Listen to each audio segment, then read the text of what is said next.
Mais que fait le gouvernement? Voilà la question qu'on vous pose et vous réagissez avec Thibault Langsade, PDG d'Acoba, responsable de la commission entrepreneuriat et croissance au MEDEF. Bonjour Monsieur Langsade. Bonjour. On est là au cœur d'un paradoxe français. On compte 3 349 000 chômeurs et 400 000 emplois non pourvus, ça c'est au bas mot, dans des métiers qui recrutent à tour de bras, dans l'industrie, dans l'hôtellerie, dans la restauration, dans les métiers de bouche.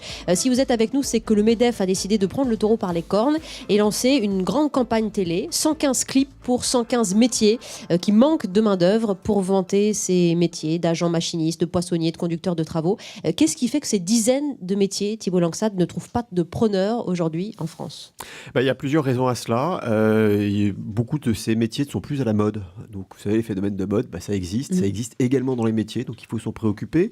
Il y a des filières qui sont jugées dévalorisantes, qui ne sont pas finalement bien considérées par le grand public. Et puis, beaucoup de jeunes, mais aussi les parents, ont participé ces dernières années dans une logique finalement assez claire à la course au diplôme, pensant que ça allait être le sésame pour finalement obtenir et décrocher son premier job. Et donc, toutes ces filières qui étaient dites manuelles, un peu péjoratif d'ailleurs quand on évoque cela, n'ont pas été privilégiées. On a préféré faire des études plutôt longues, certaines d'ailleurs ne débouchant pas à grand-chose. Et donc, des filières qui n'étaient plus à la mode, on a cette conjugaison aujourd'hui où on a 400 000 emplois qui sont non pourvus. D'accord, mais qui est responsable de cette médisance, de ces préjugés sur ces métiers? Les écoles, la formation ? Non, je ne sais pas si on peut réellement pointer du doigt. On pourra trouver quelques pistes d'amélioration, notamment sur l'apprentissage, où aujourd'hui, on a plutôt un désengagement de l'État dans l'apprentissage, ce qui est un véritable problème.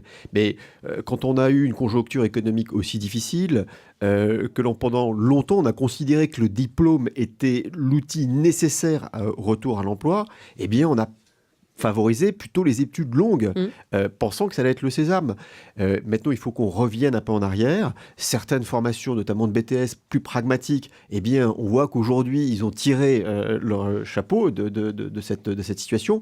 Mais il y a beaucoup de filières, c'est pour ça qu'on parle de ces emplois non pourvus, qui se sont retrouvés dans une situation extrêmement préoccupante. Oui. Vous n'avez plus de fondeurs en France, vous n'avez plus de soudeurs dans l'industrie. Ce sont des jobs qui sont bien valorisés, ce sont des jobs qui véritablement peuvent passionner le jeune, mais il faut en faire la promotion.